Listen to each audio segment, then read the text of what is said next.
Voilà, bonjour frères et sœurs, Jean-Marc Bali, serviteur de Jésus-Christ. Je fais cette première vidéo, c'est une vidéo qui a pour but de parler du prophète âgé. Alors moi Jean-Marc Bali, j'habite au Aubervilliers, donc ici on est dans mon immeuble, 14e étage, voilà. Et je vais, en tant que serviteur de Jésus-Christ, vous parler du prophète âgé. Et bon, moi je suis pasteur d'une église qui se trouve à Paris dans le 13e arrondissement, à la rue Albert, 13e arrondissement, 5 rue Albert. Nous avons nos cultes entre 14h et 16h le dimanche. Pour l'instant, voilà, ce sont les horaires que nous avons. Il pourrait que ça évolue, mais voilà, pour l'instant, c'est comme ça. Voilà.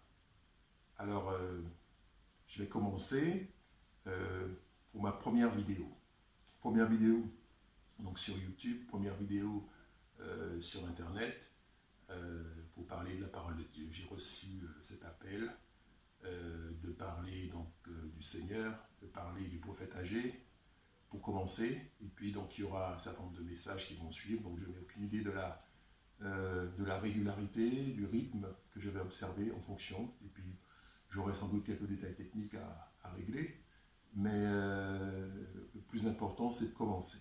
C'est de commencer, et puis ensuite, ça va s'améliorer. Donc, je vois beaucoup de gens faire des messages sur Internet, hein, des serviteurs de Dieu notamment, je les salue au passage. Je pense que c'est une tâche noble que d'avoir annoncé la parole de Dieu, et le Seigneur me demande de le faire, malgré ma situation, malgré mes difficultés personnelles que je n'évoquerai pas aujourd'hui. Pour moi, c'est une grande joie d'annoncer la parole de Dieu et de vous permettre ainsi d'accéder un petit peu plus à la révélation de la personne de Jésus-Christ, car c'est bien de ça qu'il s'agit, c'est-à-dire dire et révéler quelle est la personne de Jésus-Christ. Alors, je n'ai pas encore de chaîne, pas de nom, ni quoi que ce soit, donc je suis vraiment en train de commencer. Et pour ceux qui verront pour cette vidéo pour la première fois, mais sachez que de toute façon, vous pourrez me contacter si nécessaire pour laisser vos impressions si vous le souhaitez. Et puis aussi partager, qui sait, peut-être même des critiques. Voilà. Donc, je suis ouvert à tout. Tout ce qui fait avancer le royaume de Christ. Voilà. Alors aujourd'hui, je vais vous présenter le prophète âgé. Vous verrez défiler un certain nombre de versets. Le prophète âgé, c'est un petit prophète. Ce qu'on appelle un petit prophète, ça ne veut pas dire qu'il est petit de par son importance, mais voilà, qui n'a pas un impact comme les autres, comme Isaïe, comme Ézéchiel, comme Jérémie, tout ça, qui sont vraiment les prophètes qu'on cite en premier. Il y a pas mal de petits prophètes qui sont à la suite, mais qui sont néanmoins aussi importants, puisque ça constitue la parole de Dieu. Alors, nous allons commencer par un temps de prière pour remettre ce temps au Seigneur et permettre que le Seigneur guide mes pensées, guide mes paroles, guide mes mots, de manière à ce que je puisse vous parler avec assurance et que cette prédication ait un impact sur vos vies. On ne fait pas une prédication simplement pour faire une prédication, comme je le dis souvent. La prédication a pour but de changer quelque chose en nous, changer notre perception des choses. Et suite à cela, nos actions doivent changer. C'est des choses qu'il faudra chercher à mettre en pratique une fois qu'on les aura comprises. Voilà. Père, merci de ta grâce et de ta bonté pour cette nouvelle année. Donc nous sommes le 12 janvier 2019. Conduis-nous vers les œuvres que tu as préparées pour nous dès la fondation du monde.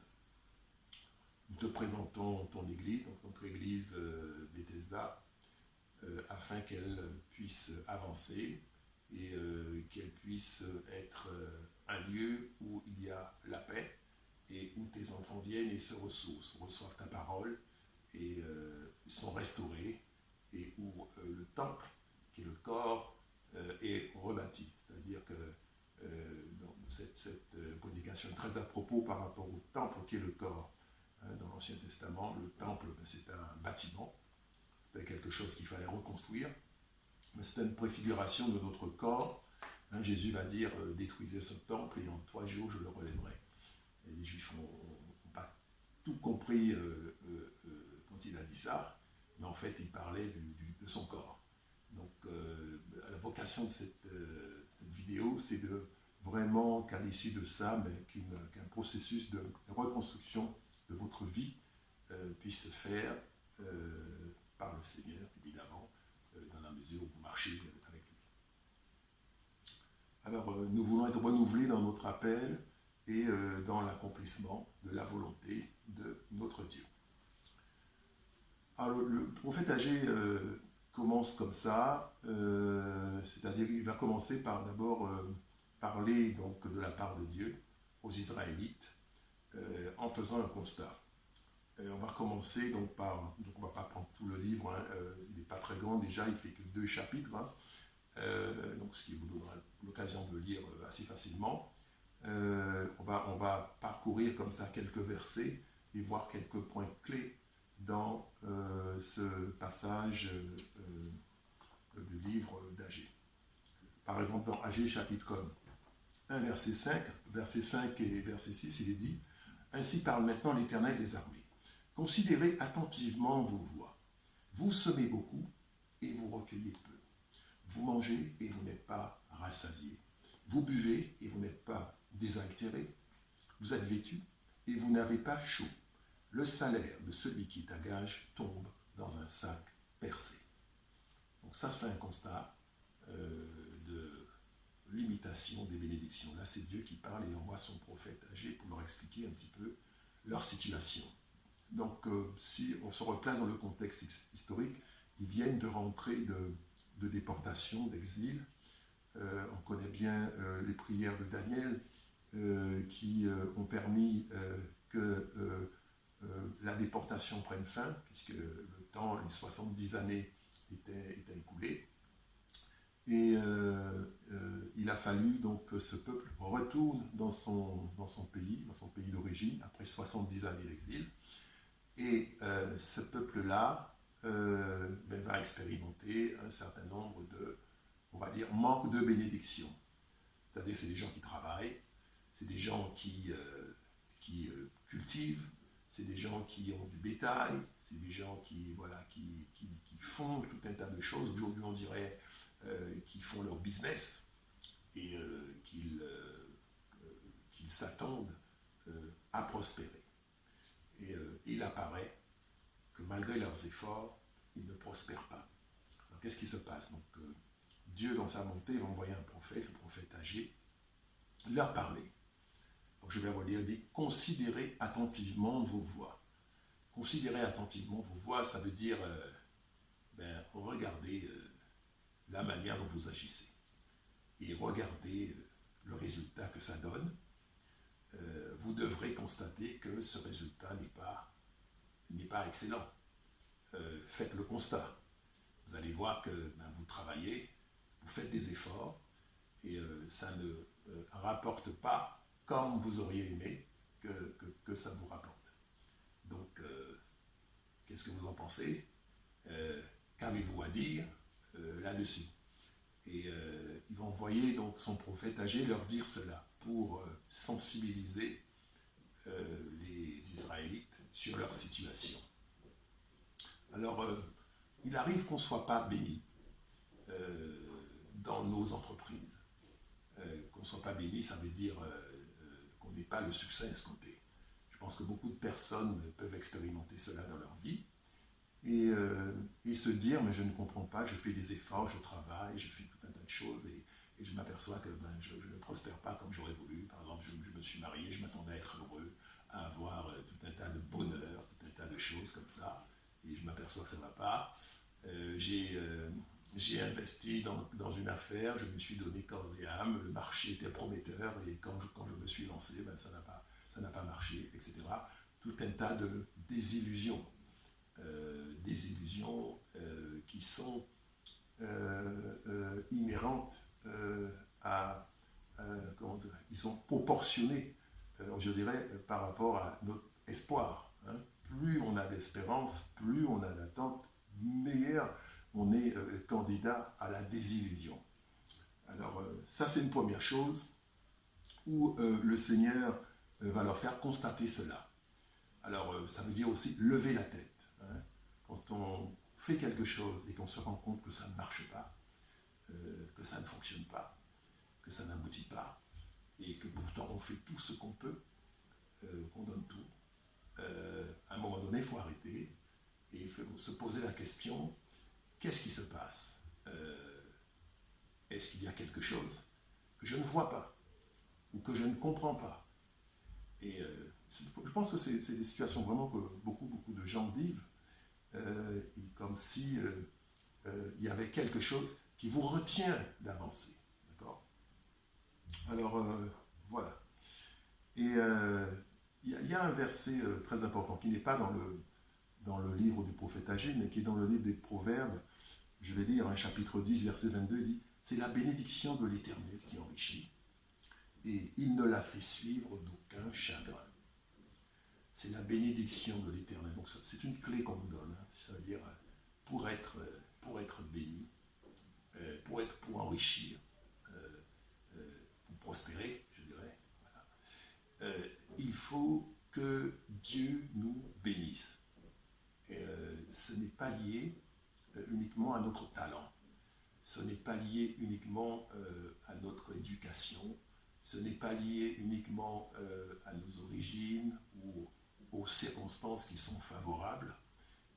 C'est lié au fait que Dieu le permette ou non. Il y a des choses, enfin, toute chose est soumise à l'approbation de Dieu. Rien ne se fait sans que Dieu ne le sache ou que Dieu ne le permette. Ça, c'est un grand principe. Si vous vous souvenez du livre de Job, par exemple, quand Satan veut aller tenter Job, il reçoit des instructions claires, avec des limites claires. Il dit, voilà, tu vas toucher à ça, mais tu ne vas pas toucher à ça. On voit bien que ce n'est pas Satan qui dirige les choses. Hein. C'est Dieu qui permet, qui fait les choses et qui, dans sa sagesse, va permettre un certain nombre d'échecs, va permettre un certain nombre de ratés dans ma vie pour me faire comprendre quelque chose. Donc, quelque part, c'est une leçon. C'est une leçon. La parole dit que lorsqu'on est aimé de Dieu, on est traité en fils. Il dit, je châtie tous ceux que j'aime. Voilà. Il faut se réjouir quand on est châtié par le Seigneur. Ça veut dire qu'on est fils, ça veut dire qu'on est fille, ça veut dire qu'il y a une relation, ça veut dire qu'il y a une filiation, et ça veut dire qu'on n'est pas livré à nous-mêmes. Donc le Seigneur, il est là, derrière. On est là, en avant, mais le Seigneur est là, derrière, et il agit. D'accord? Alors, plus tard dans les versets, à partir du verset 9, par exemple, Dieu va encore envoyer son prophète, et il va leur faire comprendre un petit peu plus ce qu'il veut dire. Vous comptiez sur beaucoup, donc verset 9, et voici, vous avez eu peu. Vous l'avez rentré chez vous, mais j'ai soufflé dessus. Pourquoi, dit l'Éternel des armées? À cause de ma maison qui est détruite. Tandis que vous vous empressez chacun pour sa maison. Verset 8. Montez sur la montagne, apportez du bois et bâtissez la maison. J'en aurai de la joie, je serai glorifié, dit l'Éternel. Là, ici, Dieu va leur donner la clé. Il va leur dire, voilà, jusqu'à présent, vous n'avez pas fait le lien entre vos déconvenus et ma maison qui est en ruine et dont personne ne s'occupe. Je vous annonce aujourd'hui que la raison pour laquelle vous ne prospérez pas, ce n'est pas parce que vous ne travaillez pas, ce n'est pas parce que vous ne faites pas d'efforts, ce n'est pas parce que vous n'êtes pas capable. Non, c'est moi et moi seul qui ai décidé de retenir vos bénédictions pour vous contraindre à vous occuper de ma maison. Je vois que par ailleurs que tout le monde s'est occupé de sa maison. Hein, il parle de demeure lambrissée que les Israélites se construisaient. Mais ma maison, elle est en ruine et personne ne s'en occupe. Ma maison est détruite, dit l'Éternel. Alors les Israélites, ils ont la cause de leur situation. Et ça, on a besoin de ça. dans toute situation, dans tout problème, dans toute épreuve qu'on peut passer, hein, on a besoin de savoir ce que Dieu dit sur la situation. Et ça coûte d'avoir une relation à Dieu suffisamment profonde, suffisamment nourrie, pour pouvoir entendre de Dieu. Donc c'est le rôle du prophète. Ouais, les prophètes sont des gens très précieux. Le prophète, c'est quelqu'un qui entend dans le spirituel ce que Dieu dit et qui vient traduire en langage clair, en langage charnel, ce que Dieu a dit. Et pour éclairer les hommes qui autrement sont dans la nuit, la plupart des rois, quasiment tous les rois israélites, avaient un prophète qui leur était assigné. Les responsabilités que c'est que d'exercer la royauté sur un royaume, on a besoin d'un certain nombre d'éclairages, on a besoin de savoir est-ce que Dieu est d'accord avec telle ou telle action qu'on va entreprendre. Donc le prophète âgé, quand même, c'était quelqu'un de très précieux et qui va venir amener une lumière sur la situation.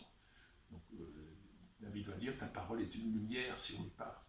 Et donc ce prophète âgé va venir amener la lumière pour leur dire, voici la cause de votre problème. Donc un diagnostic va être posé. Un diagnostic spirituel va être posé. Et ils savent maintenant la raison pour laquelle, pendant toutes ces années, donc ça faisait déjà 16 ans qu'ils étaient revenus de la déportation, et ils savent maintenant pourquoi est-ce qu'ils ne prospèrent pas. C'est parce que c'est Dieu qui fait ça. C'est l'Éternel qui s'oppose à leur prospérité. Vous voyez? Donc ça, c'est très important. Le Seigneur dit aussi, montez sur la montagne, apportez du bois, bâtissez la maison, pardon, j'en aurai de la joie et je serai glorifié, dit l'Éternel. J'en aurai de la joie. Ce que le Seigneur attend, mais c'est qu'on lui réjouisse le cœur, hein, et qu'il soit glorifié. Quand Jésus reçoit son baptême, le Père va dire, celui-ci est mon Fils bien-aimé, en lui, j'ai toute ma joie. Vous voyez, que le Seigneur puisse dire de chacun de nous la même chose. En José, par exemple, j'ai toute ma joie. Hein? En Martine, j'ai toute ma joie. Vous voyez, c'est mon fils bien-aimé, c'est ma fille bien-aimée. Et donc ça veut dire, cette relation la filiale, elle est très très très importante. Et il faut toujours chercher à la nourrir, à la conserver et demeurer dans cette relation-là fait qu'il y a un amour du Père sur nous. Vous voyez, c'est un amour, c'est l'amour de Dieu qui fait tout ça. Voilà. Alors les Israélites n'ont pas été abandonnés par Dieu, mais Dieu leur a donné une légère correction pendant quelques années pour leur dire « Occupez-vous de ma maison ». Donc les révélations continuent avec le prophète âgé, mais lorsque les Israélites vont entendre que c'est Dieu qui s'oppose à leur prospérité, ils vont avoir une réaction.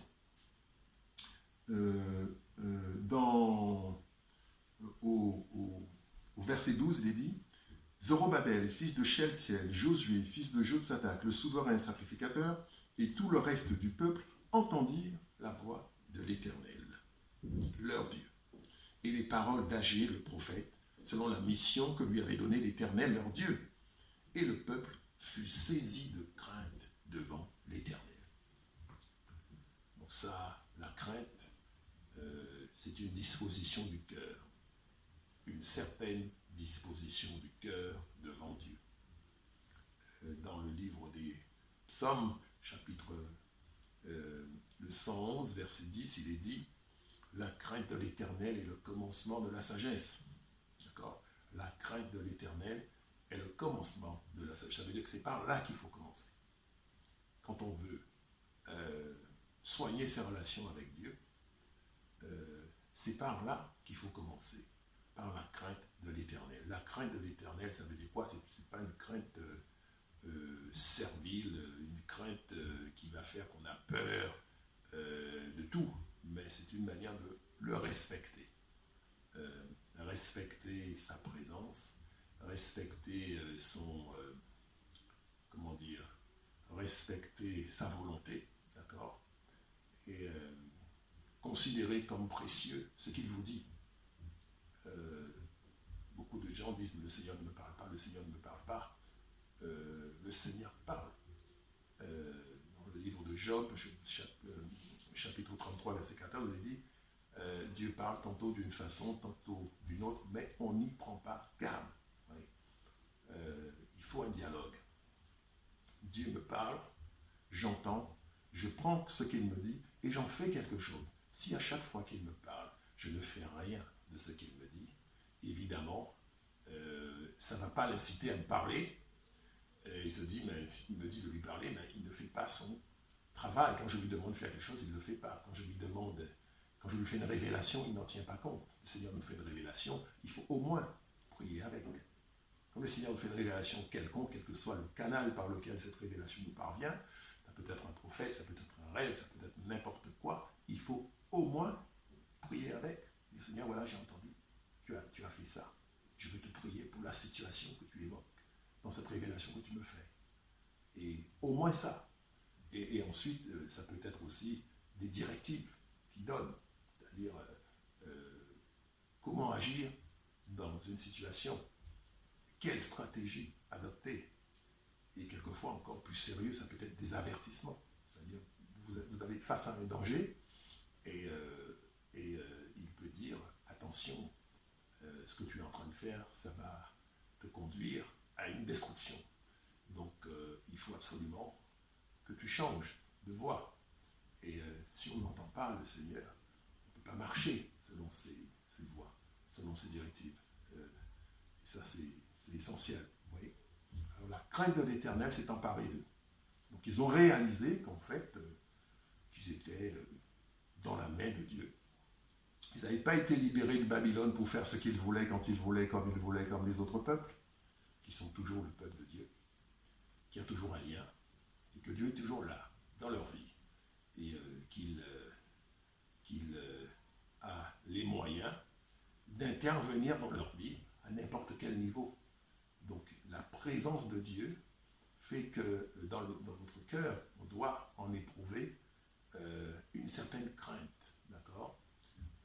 Supposons que vous allez visiter, je ne sais pas moi, la Maison Blanche ou un palais quelconque, quelque part. Le simple fait que le chef de l'État ou que le roi soit présent doit vous inciter, n'est-ce pas, à vous comporter d'une certaine manière, avec respect, avec déférence, avec, comment dirais-je, en n'étant pas libre de tout mouvement, libre de toute parole, libre de tout comportement. Non. Il y a ce qu'on appelle les protocoles, il y a des choses que vous pouvez faire, des choses que vous ne pouvez pas faire. Et plus on se rapproche de Dieu, plus ces choses deviennent importantes. Hein, plus on devient ami de Dieu, plus il faut apprendre ces choses-là, connaître ces choses-là, parce que Dieu c'est un roi. Dieu c'est quelqu'un qui est un roi et qui, quand on s'approche de lui, il faut le faire d'une certaine façon. Et quand il vous permet de vous approcher de lui, vous allez faire des erreurs, vous pouvez faire des erreurs, mais vous devez avoir à cœur de ne pas faire ces erreurs. De dire, Seigneur, voilà, oh là là, tu m'as dit ça, mais je n'ai pas bien compris, et j'ai mal agi, pardonne-moi. D'accord ? Mais il faut être volontaire. Le Seigneur ne travaille pas avec des gens qui ne veulent pas. Ouais. Et si le Seigneur vous appelle et que vous dites non, il peut insister son appel, mais à un moment donné, il peut vous dire, bah, écoutez, si tu ne veux pas, moi je te laisse. C'est la pire des choses. C'est la pire. Ouais. Et quand Dieu dit non, le diable peut dire non, c'est pas trop grave. Mais quand c'est Dieu qui dit non, ça a un autre poids. Ouais. Voilà. Et ensuite, bon, ça va continuer, donc l'aventure va continuer avec Agé. Alors, ils ont pris conscience de Dieu qui agit dans leur vie. Donc ça veut dire qu'ils ne sont pas un peuple libre de faire ce qu'ils veulent, quand ils veulent, comme ils veulent. Ils appartiennent à l'Éternel. Ouais. Et maintenant, Dieu va faire quelque chose. que sa volonté s'accomplisse toujours. Nous sommes dans le livre d'Agée, toujours, chapitre 14. Il est écrit, verset 14, pardon. L'Éternel réveilla l'esprit de Zorobabel, fils de Shealtiel, gouverneur de Juda, et l'esprit de Josué, fils de Jotsadak, le souverain sacrificateur, et l'esprit de tout le reste du peuple. Ils vinrent et ils se mirent à l'œuvre dans la maison de l'Éternel des armées, leur Dieu. Réveilla l'esprit. Qu'est-ce que ça veut dire, ça? Réveiller mon esprit. Ça veut dire que je peux savoir quelque chose, je peux savoir ce qu'il y a à faire, mais je ne me décide pas à entreprendre quoi que ce soit. Vous connaissez l'expression humaine qui dit avoir l'esprit abattu. L'esprit abattu. Ça veut dire que à l'intérieur de soi, l'être intérieur, il est couché. L'être intérieur n'est pas alerte. D'accord. Il est en situation, on va dire, il est là, mais il est en situation, on va dire, off, alors qu'il devrait être on. D'accord. Et donc ça veut dire que notre esprit a besoin d'être réveillé pour qu'on se décide enfin, qu'on prenne la décision de passer à l'action suite à ce qu'on a compris de ce que Dieu nous a dit. Alors vous avez comme ça beaucoup de gens qui connaissent très bien la parole de Dieu, mais qui ne vont jamais agir sur la base de la parole de Dieu. D'accord. Ça reste quelque chose d'intellectuel, et dans leur esprit, il ne se passe rien. Ils se disent, voilà, je connais bien la parole, mais ce n'est pas quelque chose qu'ils vont mettre en pratique. Ils sont dans une espèce de passivité, une espèce de, on va dire, mort spirituelle. Avec la parole, hein, c'est ça le pire, c'est qu'ils sont tout prêts, mais ils ne se décident pas à dire, mais maintenant, qu'est-ce qu'il faut faire? Qu'est-ce qu'il faut faire? Maintenant qu'on sait tout ça, maintenant que nous savons tout ça, que devons-nous faire? Vous voyez, des gens venaient voir Jésus et lui disaient, Maître, que devons-nous faire pour être sauvés? Et cela avait l'esprit éveillé, parce que quand ils ont compris la situation, ce que Jésus leur a dit, ils se sont dit, mais on ne peut pas continuer à faire ce qu'on faisait avant. Il faut absolument un certain nombre de changements. Donc il faut que je change mes comportements, que je change mes habitudes. Que devons-nous faire? Voilà. Donc Dieu, pour que cela soit possible et pour qu'ils soient en mesure de passer à l'action, va réveiller leur esprit. Je porte attention sur Zorobabel, qui est un homme très important, un homme qui fait partie de la lignée de Jésus-Christ, donc qui est, j'allais dire, un politicien, parce qu'il est gouverneur de Juda, donc il n'est pas un prêtre. Le prêtre, c'est Josué, fils de Jotsadak.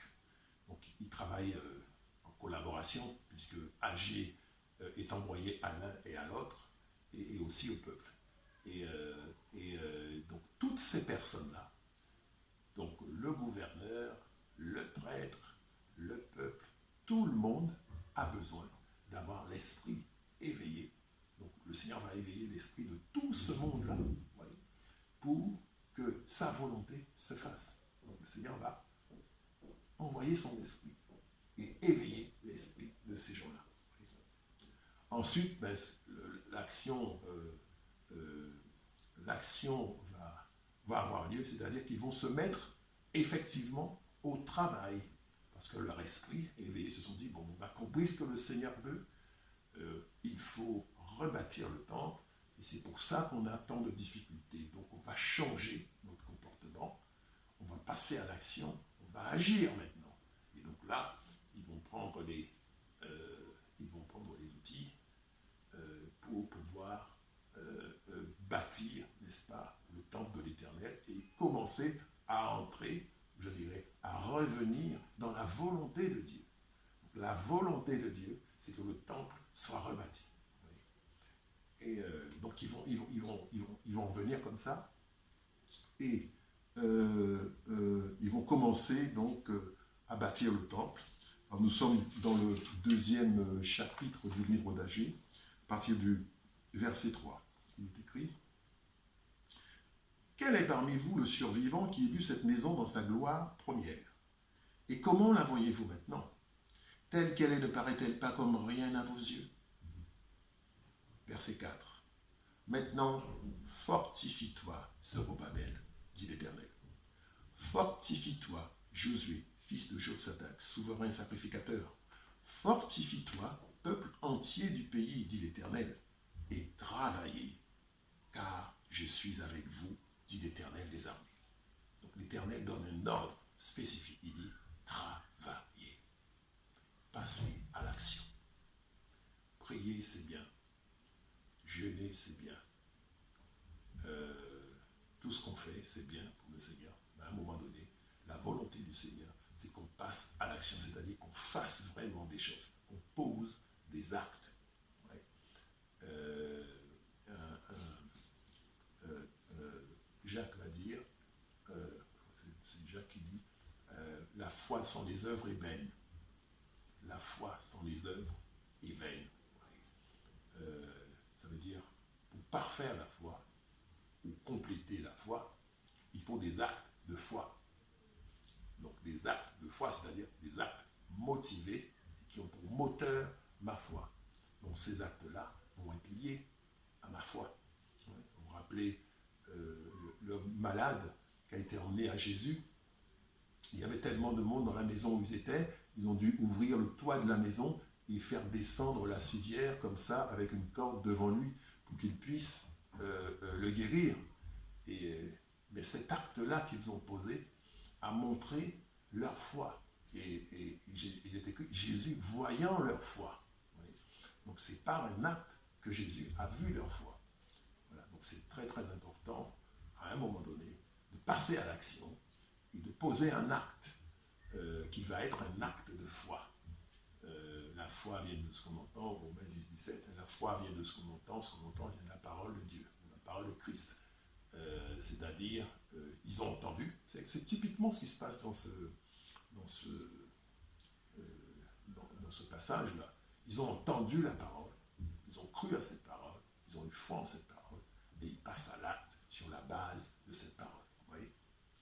Voilà, donc maintenant les Israélites reviennent dans la volonté de Dieu.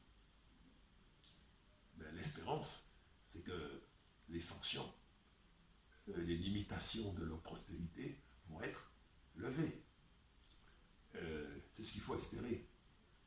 Quand vous expérimentez des limitations, des malédictions, des choses avec lesquelles vous ne savez pas trop comment vous débrouiller avec, la stratégie, ce n'est pas forcément de lutter contre tout ça. La stratégie, c'est vraiment demeurer, chercher toujours à demeurer dans la volonté de Dieu. Cherchez d'abord le royaume de Dieu et sa justice, et tout cela vous sera donné en plus. Donné. Mais il ne faut pas mettre la charrue avant les bœufs, j'allais dire. Il ne faut pas chercher à tout prix à faire les choses par soi-même. Il faut d'abord, la première des choses à faire, c'est être agréable à Dieu. D'accord? Et se placer, se positionner spirituellement pour que Dieu soit de mon côté. Si Dieu est de mon côté, qui sera contre moi? Dit la parole. Si Dieu est avec nous, qui sera contre nous? C'est ça qu'il faut faire, toujours chercher à rester dans la volonté de Dieu. Et donc là, les Israélites reviennent dans la volonté de Dieu par les actes qu'ils posent. C'est pas simplement, il ne suffit pas de dire Seigneur, Seigneur. Oh Seigneur notre Dieu, oh Seigneur, tu nous as envoyé Moïse, merci, tu nous as envoyé Abraham, Abraham est notre Père, etc.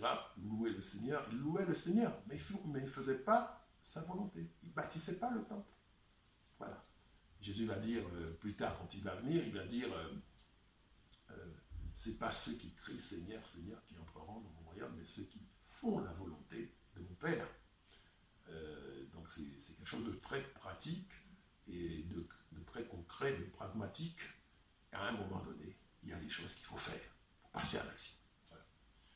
Donc les Juifs ont compris ça, ils le font, et de fait, eh bien, ils deviennent obéissants par rapport à ce que le Seigneur leur a demandé de faire.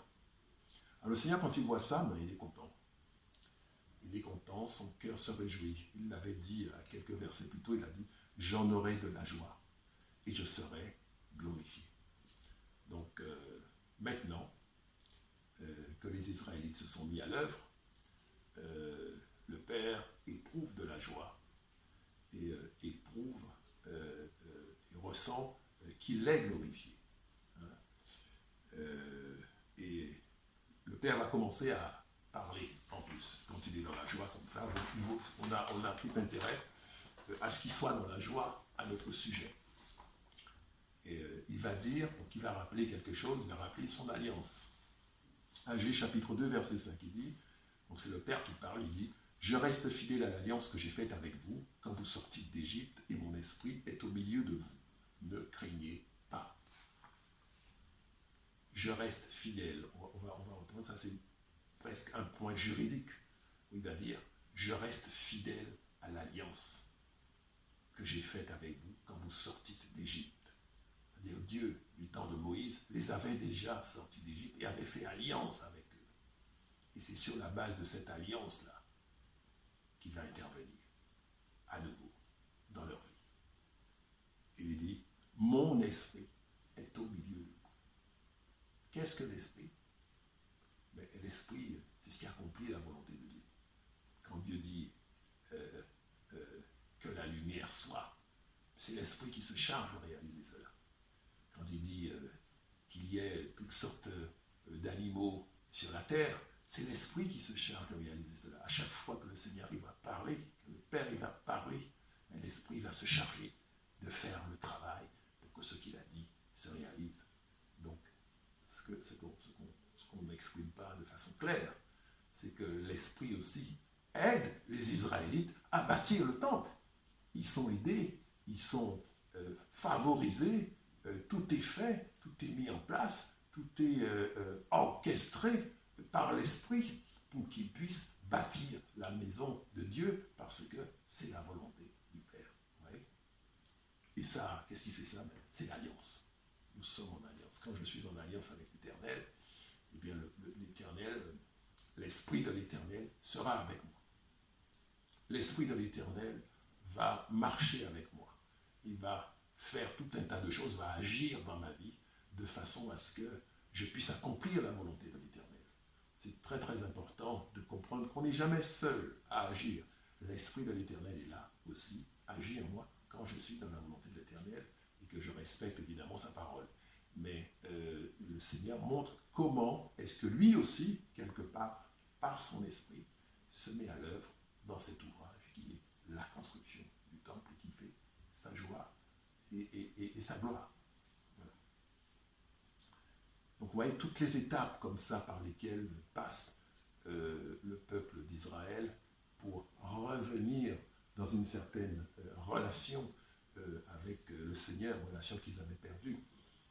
Alors, il va se passer quelque chose quand même qui ne sera pas bien, sinon ce serait trop beau.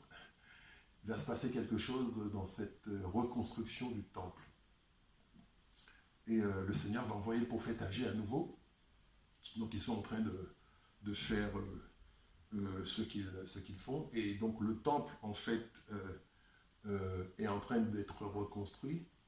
Et il recommence à offrir des cultes à l'Éternel, c'est-à-dire sacrifice d'animaux, ça veut dire tout ce qui est libation, en fait toutes les règles qui avaient été données du temps de Moïse pour expliquer comment servir l'Éternel, comment lui rendre gloire dans le temple, comment offrir, faire des offrandes qui sont pures, d'accord? Et le Seigneur va se plaindre de ça.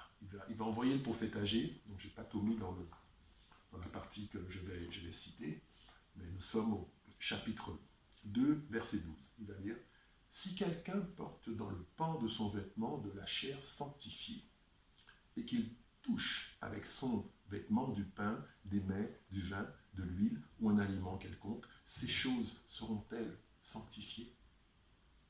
Les sacrificateurs répondirent non. Alors Agé, reprenant la parole, dit, « Tel est ce peuple, telle est cette nation devant moi. Telles sont toutes les œuvres de leurs mains. Ce qu'ils m'offrent là est souillé. Consternation. Qu'est-ce que Dieu veut dire par là? En fait, Dieu parle de toutes les règles de pureté lorsqu'on fait des offrandes. Tout ce que les prêtres doivent respecter en l'occurrence. Ils sont restés beaucoup d'années en captivité et font des erreurs quand il s'agit de faire des offrandes qui sont purifiées. Et le Père va dire que les offrandes qui me sont faites ne sont pas pures, parce que les règles ne sont pas respectées. Par exemple, lorsque, ça c'est le verset d'après, je ne l'ai pas mis ici, mais lorsque on a eu contact avec un mort ou un animal mort, on doit se mettre à part et se purifier, et rester à part pendant un certain nombre de jours, jusqu'à ce qu'on redevienne pur. Tout ça, ce sont des règles qui sont évoquées et qui ont été données par Dieu pour leur expliquer comment est-ce qu'il fallait que le culte et que les sacrifices soient offerts à Dieu. Et les Israélites, ils ne respectaient pas tout. Ils ne faisaient pas les choses de façon conforme aux attentes du Père. Donc le Père va intervenir, il va dire stop, ce que vous faites là, c'est pas bon, il faut rectifier.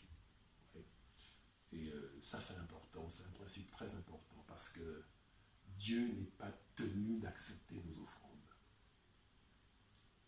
Dieu n'est pas obligé d'accepter les offrandes qu'on lui fait.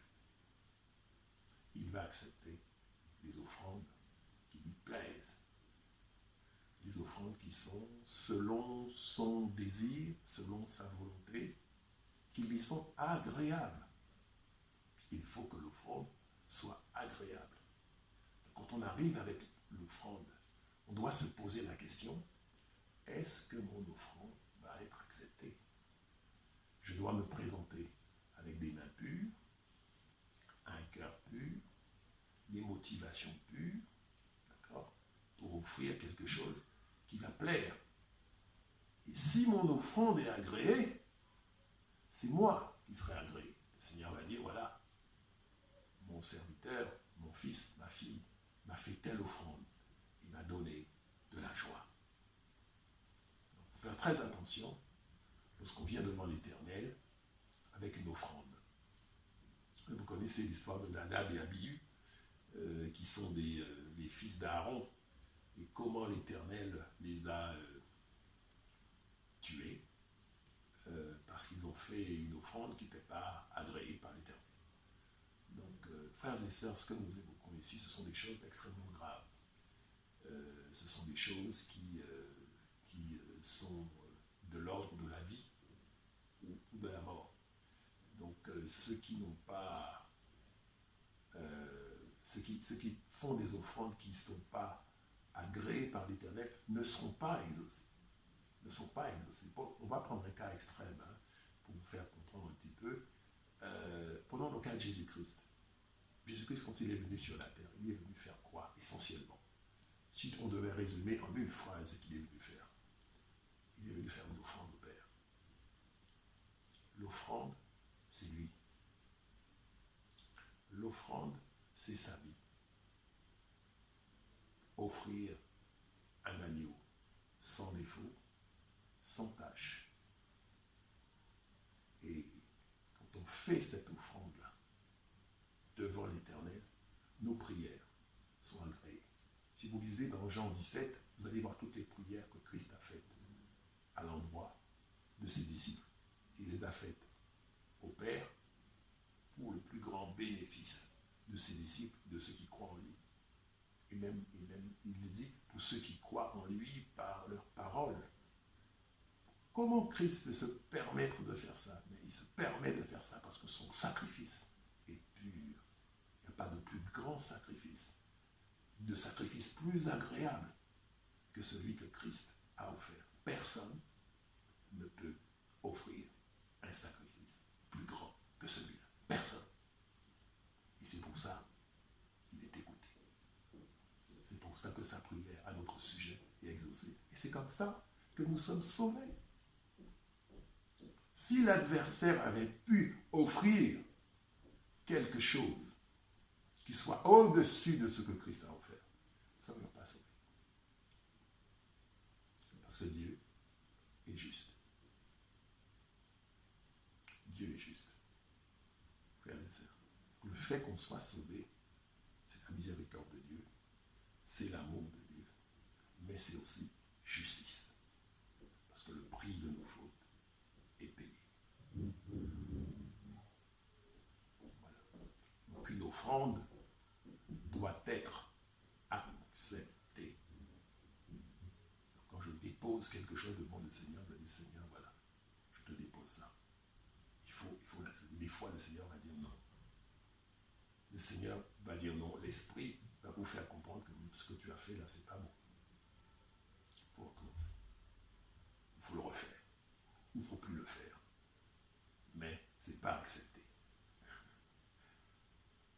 Voilà. Donc, c'est comme ça. Alors, Dieu va quand même rester avec eux, puisque l'alliance tient, et il va parler de la gloire future de la maison, c'est-à-dire du temple. Donc c'est un nouveau temple, n'est-ce pas? Le temple aujourd'hui représente le corps du chrétien, de celui qui croit en Jésus-Christ. Agée chapitre 2, à partir du verset 7 jusqu'au verset 9, il est écrit « J'ébranlerai toutes les nations. Les trésors de toutes les nations viendront, et je remplirai de gloire cette maison, dit l'Éternel des armées. L'argent est à moi, l'or est à moi, dit l'Éternel des armées. La gloire de cette dernière maison sera plus grande que celle de la première, dit l'Éternel des armées. Et c'est dans ce lieu que je donnerai la paix, dit l'Éternel des armées. Donc Dieu a une perspective. C'est vrai que la maison qui va être construite, le temple, ça va le réjouir, ça va le glorifier. Mais il a un but, il veut en faire quelque chose. Cette maison aura une fonction. Ça va servir à quelque chose. Il va dire, c'est dans ce lieu que je donnerai la paix. C'est pour ça que la Bible, il faut la lire lentement. Il faut la lire et la relire. C'est pas un bouquin, c'est pas un roman. Je ne peux pas dire j'ai lu la Bible 2 fois déjà. Non. Ça se lit, ça se relit, ça se remédite. Et on comprend petit à petit, on rentre dans la révélation à mesure que l'esprit déverrouille des choses. Ouais. Déverrouille et nous les rend clairs, abordables, compréhensibles. Et là on dit, ah maintenant je comprends. Là, le Seigneur va dire, c'est là. Ça veut dire, c'est dans ce lieu-là. Et pas ailleurs, que je donnerai la paix. Dans le temple. Tous ceux qui voudront donc la paix de Dieu dans leur vie devront venir dans ce lieu-là pour demander la paix de Dieu. C'est dans ce lieu-là que ça va se passer. Donc, c'est le lieu de la présence de Dieu. C'est le lieu de la présence. Aujourd'hui, ce n'est plus le cas. Hein. Le lieu de la présence de Dieu, c'est nous. Mais Dieu montre ce qu'il veut faire, n'est-ce pas? Et donc, il parle de gloire pour cette maison. Il dit, toutes les richesses du monde m'appartiennent. Et je vais les faire affluer vers cette maison pour ma gloire. Parce que c'est une maison qui est à la gloire de Dieu. Et c'est ce que nous devons être, frères et sœurs. Nous devons être des temples à la gloire de Dieu. Quand on appartient à Jésus-Christ et qu'on a été racheté, on ne vit plus pour soi-même. C'est terminé. On vit pour un autre. Celui qui nous a achetés et à qui on appartient. C'est-à-dire Jésus-Christ. On vit pour Jésus-Christ. Voilà. Donc, le Seigneur dit son projet pour ce temple. Et pour nous aussi, c'est la même chose. Le Seigneur a de grands projets pour nous. Parce que C'est vrai que beaucoup de gens ignorent ce qu'il advient après la mort. Ils se disent, bon, on va déjà manger tout ce qu'il y a à manger ici, et puis après, on verra. Beaucoup de gens raisonnent comme ça. Mais les chrétiens authentiques et qui ont mis leur confiance en Jésus-Christ, ne devraient pas raisonner comme ça. Ils doivent savoir que Dieu a un plan dans leur vie et faire confiance à Dieu jusqu'au bout, c'est-à-dire garder la foi jusqu'au bout. Jusqu'au bout. La mort n'arrête pas Dieu. Dieu a ressuscité Jésus-Christ, la mort ne l'arrête pas. Le chrétien ne doit pas avoir peur de la mort. Il ne doit pas avoir peur. Ça doit arriver, ça va arriver au temps où le Seigneur le voudra, oui, mais ce n'est pas un coup près. C'est juste que, voilà, ma relation, mon alliance avec l'Éternel continue au-delà de la mort. Il faut voir, on parle des Juifs aujourd'hui, le peuple juif d'Israël aujourd'hui. Beaucoup de gens disent qu'ils sont bénis et que l'Éternel est avec eux, etc., qu'ils prospèrent dans le monde des affaires, tout cela. Mais d'où cela vient-il? C'est des pères qui sont déjà morts, qui ont fait alliance avec l'Éternel, et qui fait qu'ils bénéficient de cette alliance aujourd'hui. Si je fais alliance avec l'Éternel, moi, ça va me concerner, ça va concerner aussi mes enfants, ça va concerner mes descendants. Je peux bénir mes descendants en faisant alliance avec l'Éternel. Ouais. Donc, ma prière, c'est que l'église Bethesda soit restaurée complètement et que la vision de Dieu aboutisse pour cette église. Que la vision de Dieu aboutisse pour cette église-là. Et que nous allions de l'avant et que le Seigneur soit glorifié. Et que nous aussi, dans notre vie, nous expérimentions la puissance de Dieu, toutes les transformations qu'il a prévues, tous les changements qu'il a prévus, toutes les promotions, toutes les avancées. Voilà. Que nous soyons aussi des sujets de gloire pour Dieu et qui disent, regarde mon fils, un tel, regarde ma fille, un tel, sujet de gloire pour l'Éternel. C'est ça. Dernier point sur ce message, ce prophète âgé, c'est par rapport à tout ce qui est combat.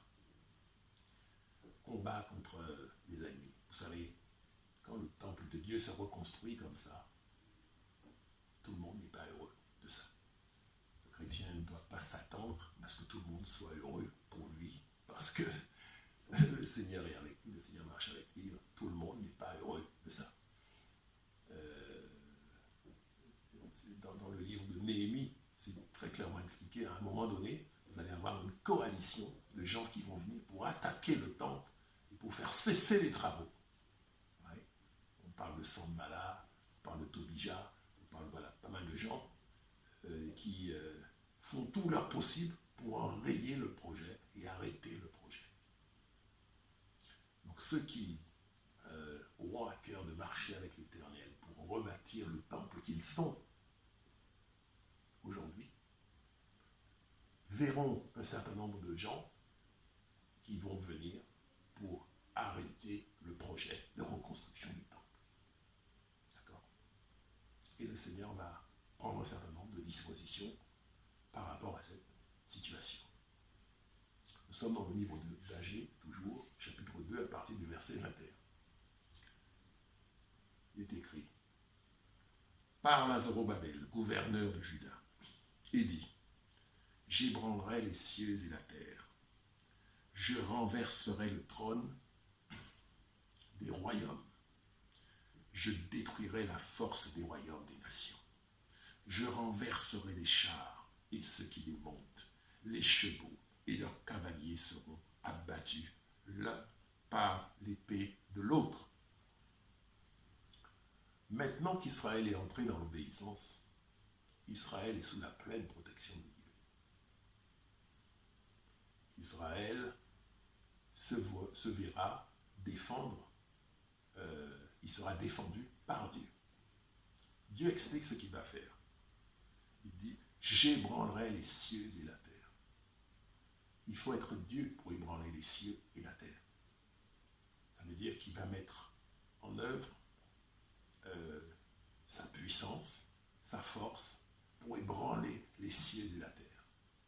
Tellement l'alliance est puissante entre Dieu et Israël. Il dit, je renverserai les trônes des royaumes.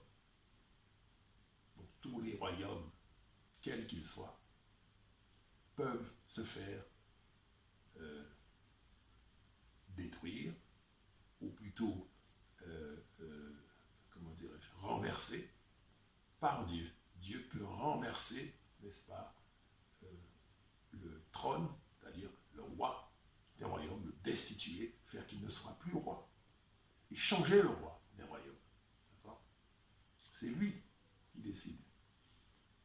Il dit, je détruirai la force des royaumes des nations. Quand vous voulez détruire la force d'un royaume, vous mettez à côté, vous regardez, vous voyez, qu'est-ce qui fait sa force? Qu'est-ce qui fait sa force? Ça peut être sa grande armée. Ça peut être ses richesses, ses mines d'or, ses mines d'argent, de diamants, je ne sais pas. Qu'est-ce qui fait sa force?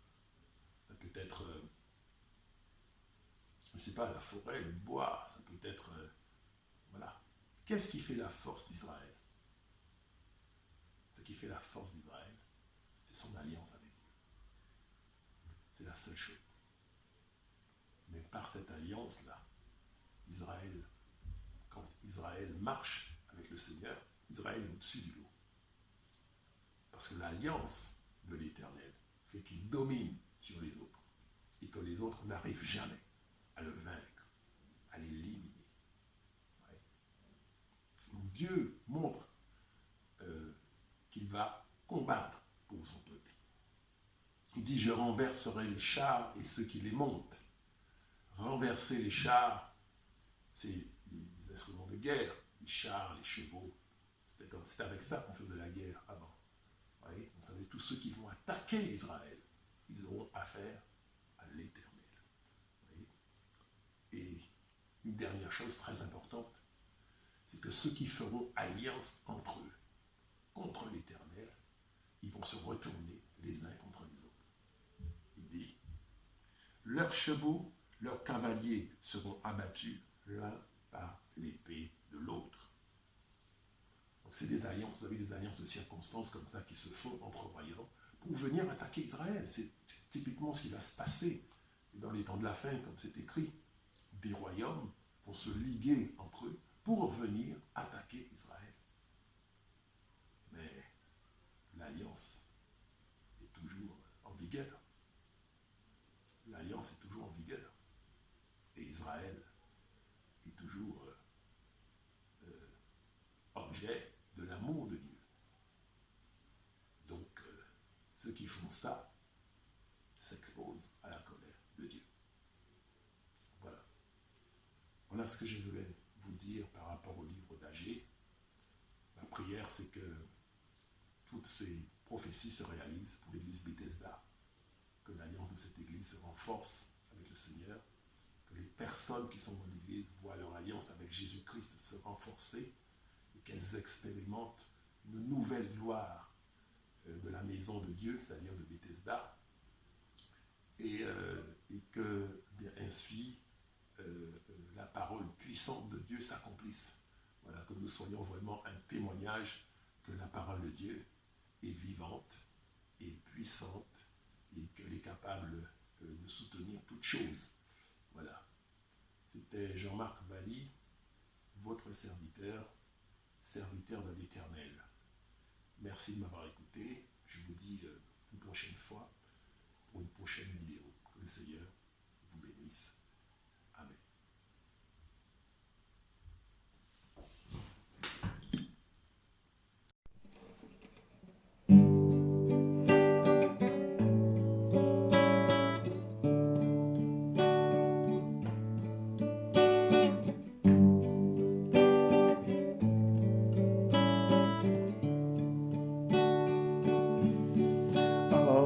lieu, en cet instant même, dans ce lieu, je viens à toi.